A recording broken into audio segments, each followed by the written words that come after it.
Bueno, pues buenos días, a Arsenio. Muchas gracias por acompañarnos aquí en nuestra primera jornada de la Quimera Matemática. Y pues vas a darnos la plática Identificación de contactos relevantes en estados funcionales de receptores acoplados a proteínas G mediante redes neuronales convolucionales. Muchas gracias, te escuchamos. Claro que sí, pues les presento rapidísimo, esos fueron como los resultados de mi, sí me escuchan, ¿verdad? Sí, sí, te escuchamos Ah, claramente. perfecto, ok, ok. Fueron los resultados de mi trabajo de maestría, soy egresado del programa de Ciencias Químicas ahí en la UNAM. Bueno, rapidísimo, recordando que existen estas estructuras moleculares que se llaman proteínas y en particular yo trabajé con una familia de proteínas que se encuentran en la membrana celular. La membrana celular es lo que separa a la célula al interior y al exterior de la célula, que es algo como lo que pueden ver aquí en el fondo, y esas proteínas se encuentran atravesadas en el centro. Lo que hacen estas proteínas es de que interactúan como, digamos, interruptores. Llega una señal extracelular que vamos a llamar ligando, interactúa con la parte extracelular del GPCR, que es el nombre de esta familia de proteínas, y se libera hacia adentro una proteína G, que es la que va a mandar la señal hacia adentro de la célula.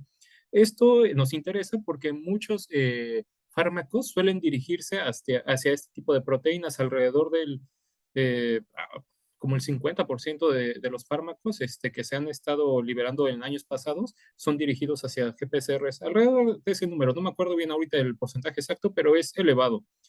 Entonces, por eso nos interesa pues, poder modelar y entender mejor qué contactos son los que se involucran en el estado de activación de estas proteínas. No es tan sencillo como decir que están prendidas o apagadas. De hecho, van en todo este rango y cada uno de esos estados donde, digamos, aquí tenemos un estado donde no se ve prendida ni apagada, aquí está completamente prendida, aquí está completamente apagada, y pues tenemos cosas intermedias y cada uno de estos estados se ve favorecido por un ligando diferente. Entonces, lo que nosotros queríamos hacer era poder clasificar a estas proteínas en dos estados principales, prendido y apagado. Ahorita no nos queríamos enfocar en los demás estados intermedios porque son un poquito más complejos. Y pues para esto rapidísimo les platico de esta cosa que se llama notación de Ballesteros.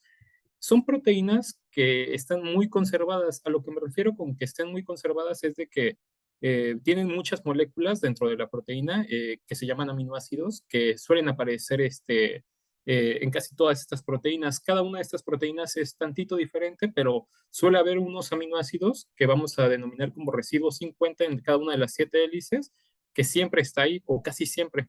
Entonces, por ejemplo, esta notación nos indica la primera letra, qué aminoácido es, en este caso el triptófano, que se encuentra en la hélice 6, y dos aminoácidos abajo del más conservado. El más conservado siempre le vamos a poner esta notación de 50 y nos ayuda para poder tener un marco de referencia y poder entender a todos los GPSR de una familia. Usando esta notación, el doctor Hauser y sus colaboradores hicieron un estudio de la información que se tiene reportada de manera experimental para todos los GPSR de la familia A.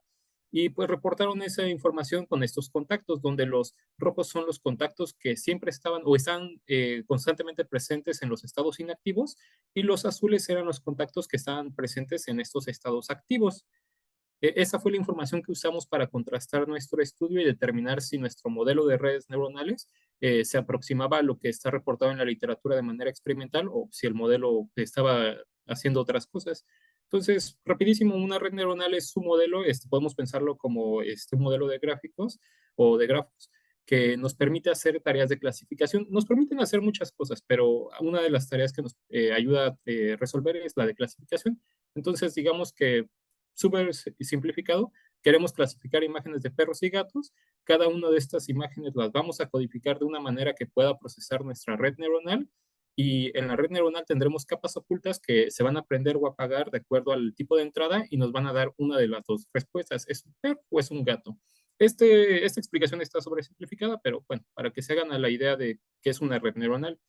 Y ya viendo las neuronas, en realidad son funciones matemáticas donde, les digo, tenemos clasificado, codificados a nuestros datos de entrada en forma matemática, en forma numérica, y vamos a, estos valores los vamos a multiplicar por una serie de pesos, los vamos a sumar y les vamos a agregar un sesgo. Esta suma ponderada la vamos a pasar por una función de activación, que es una transformación no lineal, y ese valor o bien se lo pasamos a otra neurona como una de estas X, o bien ya es nuestro valor final de si era un perro o un gato en el ejemplo anterior. En particular, nosotros para este trabajo trabajamos con redes neuronales convolucionales que son casi lo mismo, solo que tienen una serie de capas que llamamos neuronas convolucionales. Si da tiempo, quizás les explique rapidísimo al final de esto, pero tiene unos detallitos diferentes, pero a grandes rasgos es la misma historia. Bueno, antes de empezar como tal nuestro trabajo, revisamos qué se había propuesto para resolver ese problema. El doctor Konsken y su grupo de investigadores estudiaron también estas proteínas, donde identificaron ciertos patrones de contactos e hicieron clusters o agrupaciones de ciertos patrones para clasificar entre estados inactivos y activos. También clasificaron un estado intermedio y al final su modelo tenía una tasa de acierto del 72.1%. Luego otro grupo de investigadores, que fue el de Plante y sus compañeros, trabajaron con 3 moléculas en particular con diferentes ligandos, hicieron un estudio que se llama dinámica molecular, que permite seguir el movimiento de las proteínas de manera computacional usando física clásica. Y bueno, los resultados le hicieron un arreglo en el cual movían aleatoriamente la posición de la proteína final y también la orientación de la proteína. Eso lo representaban como imágenes RGB y ya se lo pasaban a una red neuronal convolucional. Ellos obtuvieron los siguientes resultados. Cabe aquí aclarar que nada más trabajaron ellos con 2 proteínas y con 3 estados, similar a lo que había hecho Konsken, pero bueno, este modelo solo trabaja con 2 proteínas. Lograron muy buenos resultados, alrededor del 99% para ambos casos, pero su modelo está nada más diseñado para poder trabajar con estas 2 proteínas. Nosotros lo que queríamos hacer era extender esa idea hacia todos los GPSR de la clase A, y la idea a grandes rasgos era la siguiente. Teníamos las estructuras tridimensionales de nuestras proteínas, pasamos a fragmentar nuestras proteínas en cachitos que contemplaban alrededor de 10 aminoácidos cada uno y que usaban esto que les comenté de la notación de Ballesteros para tener como un marco de referencia para poder comparar a todos los GPSR. Luego se determinaban los contactos entre las diferentes secciones y esos contactos se presentaban en 2 diferentes matrices. Una matriz que medía el contacto con una métrica, una distancia euclidiana entre los carbonos beta, que es un carbono muy particular en los aminoácidos que siempre está, o casi siempre está presente. Solo hay de los 20 aminoácidos más comunes, uno que no lo presenta. Entonces, es muy fácil medir esos contactos y nos da información de hacia dónde se dirige el aminoácido dentro de la proteína. Y luego usamos una métrica que se conoce como RRCS. En un momento les explico eso. Y estas 2 matrices las mandamos a diferentes redes neuronales que nos permitían ayudar a clasificar el estado de la proteína, si estaba prendida o apagada. Al final nos quedaron estas secciones. Estas son las secciones con las que trabajamos. Fueron 67 y pues aquí está, por ejemplo, la primera hélice la partimos en 4 cachos, pero hélices más grandes como las 5, si esa es la 5, tiene 6 cachos, o hélices más pequeñas como la 4, pues nada más 3 cachos. Cada uno de estos son como de más o menos 10 aminoácidos. Les digo que más o menos porque los de los extremos o tienen un poquito más o tienen un poquito menos de aminoácidos, pero están alrededor de los 10. Y bueno, esta es, no se ve bien, creo, la imagen. Bueno, esta era la métrica. Lo único que hacía, creo que no se alcanza a ver bien, pero les platico rapidísimo. Tomaba todos los átomos de estos residuos, que a final de cuentas son estructuras químicas, medía las distancias de esos átomos y lo pasaba por una función para determinar si había contacto, si no había contacto. Si había contacto, le ponía una puntuación de 1, si no, le ponía una puntuación de 0, y si quedaba entre esos 2 valores, entre que sí hay y no hay, le ponía un valor intermedio. Y esos son los valores que reportaba como la puntuación RRCS.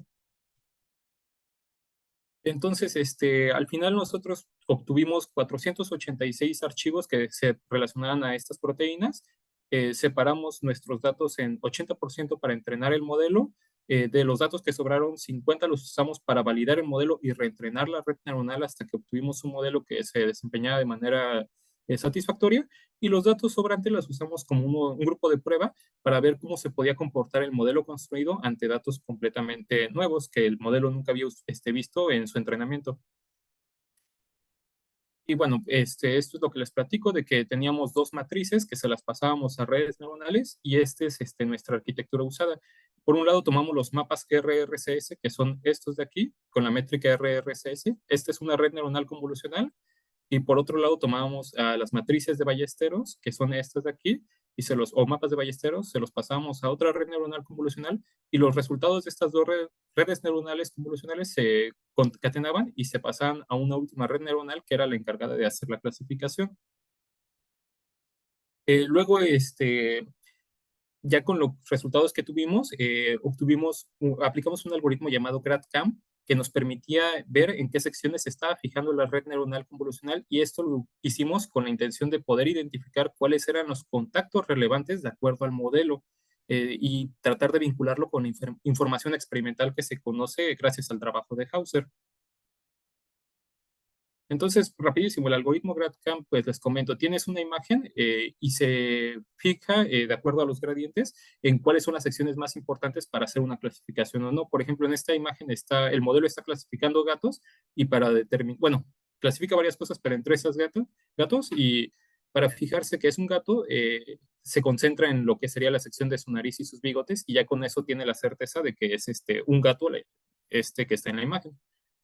Entonces, estos fueron los resultados de nuestros modelos. El modelo A, que nada más contemplaba, bueno, no les comenté eso rapidísimo. Hicimos dos modelos.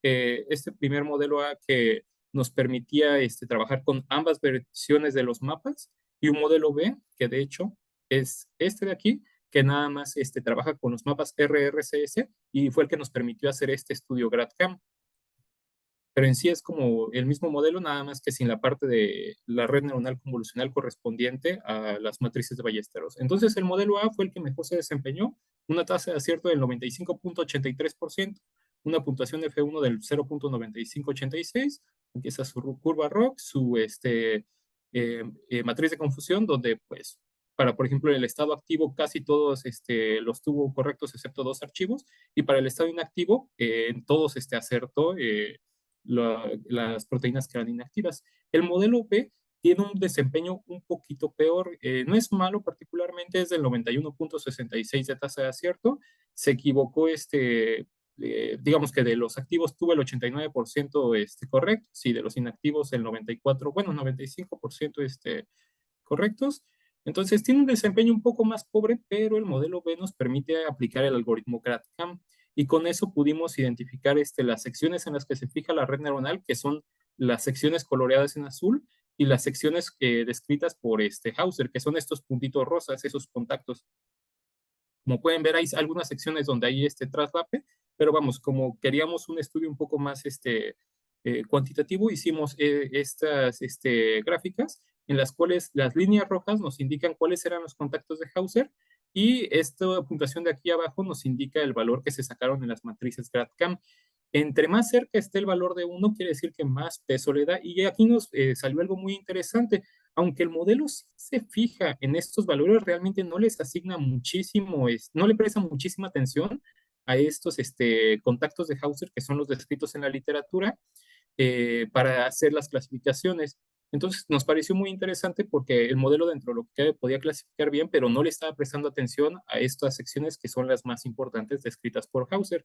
Al final, el modelo se fija más en los contactos que están en el bucle extracelular 2, que en una sección conocida como el bucle extracelular 2, y pues eso nos llamó mucho la atención porque iba un poco en contra de lo que había descrito Hauser, pero, bueno, de hecho es correspondiente a estas secciones, entre más rojo sea, más atención le presta y bueno, tirando amarillo pues ya les presta menos atención y el resto lo dejamos en azul, pero ya casi no le presta atención. Entonces le presta mucha atención a esta sección para determinar si está prendida o apagada la proteína y buscando en la literatura encontramos que está reportado que este bucle extracelular 2 juega un papel crítico para determinar si está prendida o apagada la proteína. El problema es que, al menos en estos estudios bueno, en estas estructuras que nosotros usamos que se obtuvieron por cristalografía de rayos X, es difícil seguir a estas secciones porque tienen mucha flexibilidad y de acuerdo a la metodología que se usa para obtener esa información, no siempre se puede obtener como información muy precisa de este bucle extracelular. Aunque por suerte sí está descrito como una sección importante para el estado activo o inactivo de estas proteínas. Entonces, lo que descubrimos, o bueno, lo que encontramos que es importante para el modelo, tiene cierta traslape con lo que está descrito en la literatura de conocimiento experimental, lo cual pues, es bastante bueno. Entonces, al final logramos construir un modelo que tenía una eficiencia del 95.83, el mejor, el modelo A. Logramos identificar contactos cruciales de acuerdo al modelo de redes neuronales usando el algoritmo GraphCam y logramos establecer una relación entre estos contactos detectados por el modelo y lo que se ha descrito en la literatura de forma experimental. Mm, Eso ya creo que sería todo. Les dejo mi contacto por si a alguien le llegó a interesar esto. Y pues si no, podemos pasar a la sesión de dudas si es que hay tiempo. No sé cómo vayamos de tiempo. Ah, no te preocupes, vamos muy bien. Perfecto, ok. Pues no sé si hay alguna duda en particular, entre la audiencia o aquí. Digo, creo que puedo ver en en Zoom si hay dudas. Y si no, pues para que ya me desconecte. Sí, bueno, yo sí tengo un par de preguntitas.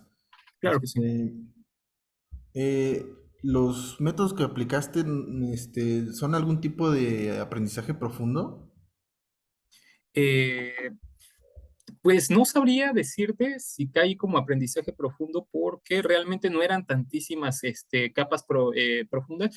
Hay hasta donde yo me acuerdo, hasta donde yo me quedé, no había un consenso de a partir de qué momento ya es deep learning. En teoría, como usamos un modelo de redes neuronales convolucionales, se podría pensar que era deep learning, pero realmente no son tantísimas capas ocultas de redes neuronales, de la red neuronal, entonces pues no sabría decirte si sí es deep learning. Por ahí yo recuerdo haber leído de un parámetro que se podía aplicar, la verdad no lo apliqué, entonces no tendría como esa respuesta, pero bueno, el modelo no es tan complejo, entonces yo diría que no, pero pues depende de a quién le preguntes, ¿no?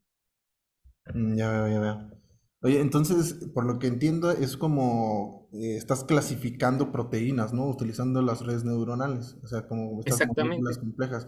O sea, es que, pues no sé mucho de proteínas, pero entiendo que son moléculas complejas y me hace preguntarme si puedes utilizar esta metodología para clasificar el genoma humano, por ejemplo, o genoma en general. Ah, Probablemente se pueda hacer, a final de cuentas aquí lo único que hice fue un mapa de relaciones, ¿no? Entre si había un contacto o no. Entonces yo creo que si puedes representar tus datos de, digamos, el genoma humano, la información que te interesa la puedes establecer como una matriz donde se denoten estas relaciones importantes que a ti te interesa identificar. Yo creo que sí se puede hacer esto y si no, incluso creo haber leído artículos donde usan ya transformers. Esta información del genoma para alguna aplicación muy particular la codifican como una secuencia, como un vector. Usan transformers, que es pues una metodología de redes neuronales que ha dado muy buenos resultados en los últimos años, y ya con eso clasifican cosas importantes de esto, de información del genoma o del transcriptoma o cosas de ese estilo. Está increíble, ¿eh? No sé si Gracias, gracias. alguien más tenga una pregunta para nuestro expositor. Si no, pues te agradecemos muchísimo. Sí, no, Este, gracias a ustedes. Y bueno, ya te estaremos mandando tu reconocimiento. Aquí está. Claro que sí. Perfecto, muchas gracias. Luego paso por él ahí en diciembre que me dé una vuelta.